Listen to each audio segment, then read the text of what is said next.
morning mga kanter. Kita ko naman sa inyong yung labnisan o hagarod. Yan yung forma niya. 7 puno to dito. Yan yung forma niya. Yan yung dahon niya. Pansinin nyo. Ito yung puno niya. Yung tatlo na yan magkasama. Hagarod din yun. Subukan mo daw si Robles TV. Nice at nice. Perkan. Yan, tatlo na yan. Robles Magkasama. TV. Sir, pagka Puro rin yan, laod ni San. sinabi ni Sir Panther. Ito yung dahon niya mga kanter. Kita ko sa inyo. Ayan. So mga ba ng dahon niya, may mga isang kalyata, may higit. Malapad siya.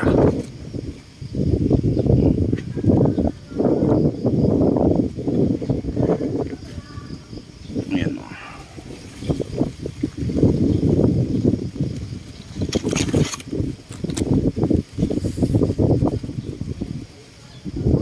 Yan yung bulaklak niya o. Nahulog na naman pala.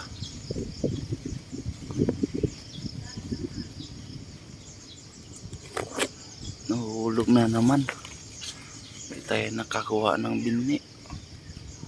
Yan o. Bulaklak niya yan eh. Yung tungkay ng bulaklak niya. Kaso nahulog na naman. Hindi natin nabutan. So meron pa doon mga kantero. Yung sa dulo na yan may kawayan. Doon may kawayan na yan. May malaki puno din doon. Mas malaki pa yun dito. Malaki pa yun dito. Ayun ang taas na niya. Hagarod.